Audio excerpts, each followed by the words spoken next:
आप सभी लोगों का हमारे चैनल पे एक बार फिर से स्वागत है। आज हम आपके लिए लेकर आए हैं एक बहुत ही डरावनी कहानी जिसका नाम है मौत की चिट्ठी।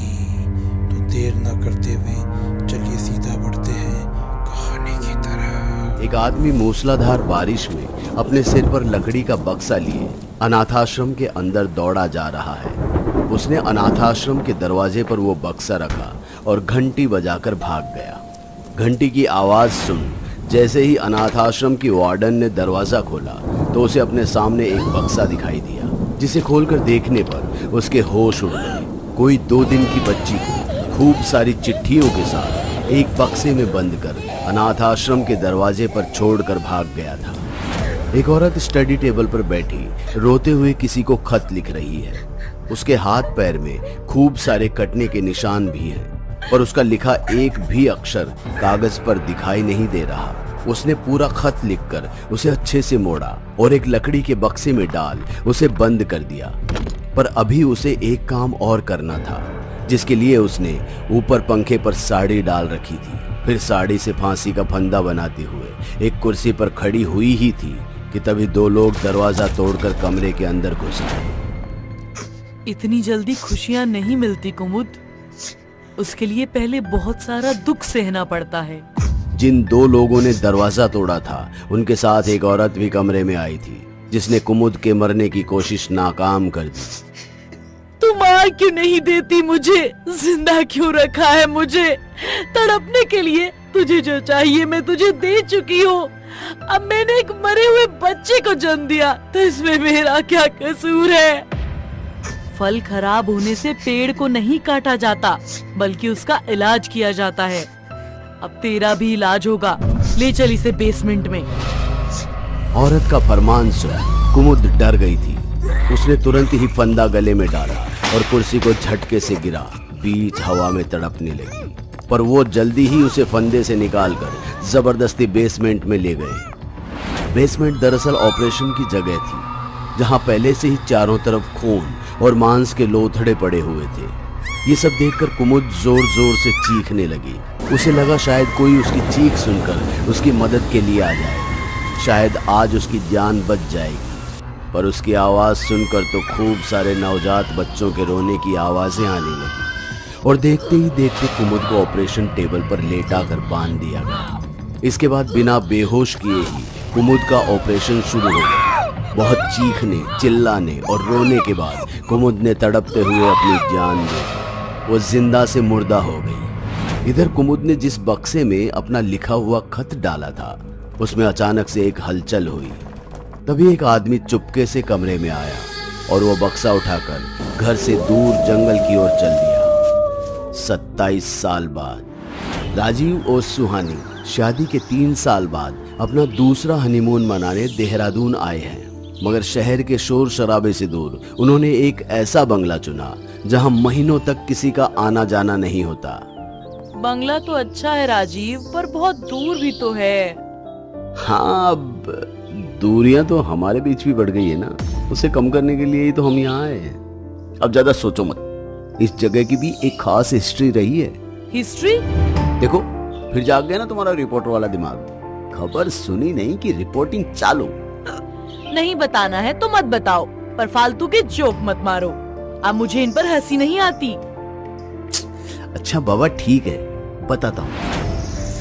कहते हैं ये बंगला एक समय में मैटरनिटी अस्पताल हुआ करता था, जहां उन औरतों की डिलीवरी करवाई जाती थी जिनकी शादी नहीं हुई हो या फिर पति ने घर से निकाल दिया हो, पर फिर कोई हादसा हुआ और सब कुछ बंद। लेकिन 7 साल पहले किसी ने इस प्रॉपर्टी पर अपना क्लेम डाला और केस जीतकर वापस रहने लगा।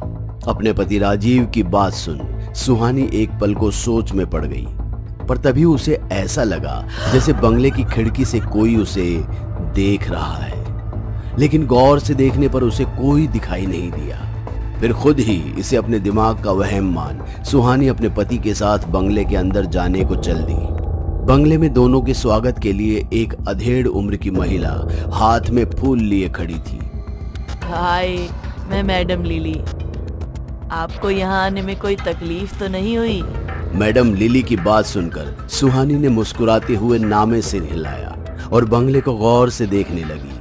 तभी मैडम लिली ने सुहानी से पूछा, कौन सा महीना चल रहा है? मैडम लिली की बात सुनकर सुहानी एक पल को थम सी गई। उसने चौंकते हुए मैडम लिली से तुरंत कहा, तुम्हें कैसे पता मैं पेट से हूँ? अरे भाई, ये मेरा प्रोफेशन है। मैं एक मैटरनिटी डॉक्टर हूँ, मेरा काम है ये।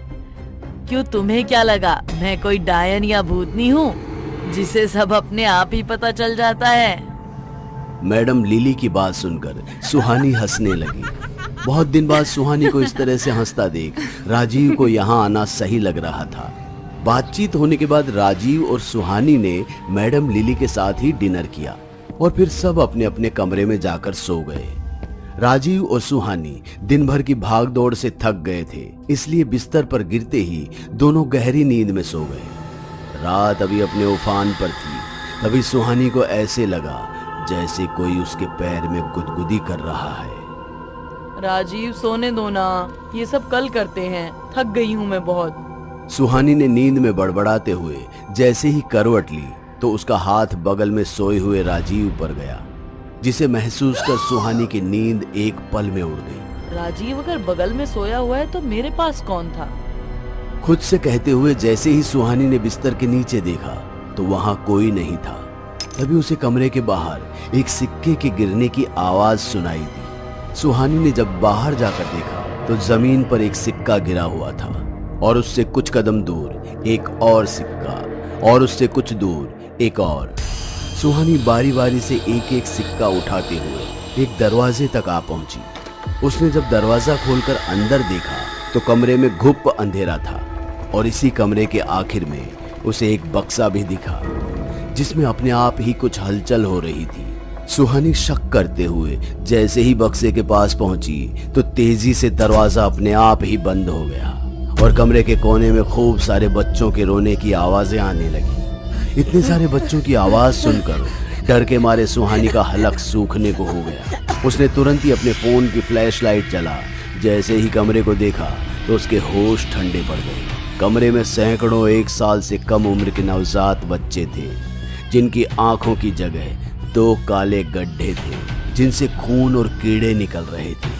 सबके सब बच्चे देखते ही देखते सुहानी की ओर बढ़ने लगे और उसे नीचे गिरा उसके जिस्म से मांस नोच कर खाने लगे। सुहानी अपने ही खून में लथपथ दर्द से तड़प रही थी। एक एक सांस के लिए चिल्ला चिल्ला कर भीख मांग रही थी, पर उसकी मदद के लिए कोई नहीं आया। लेकिन जैसे ही उसे ये एहसास हुआ कि उसके अंदर भी एक नन्ही सी जान पल रही है, सुहानी ने अपनी हिम्मत समेटी और बच्चों को कुचलते हुए वो उसी बक्से के पास आ गई जो उसने कमरे में आने से पहले देखा था।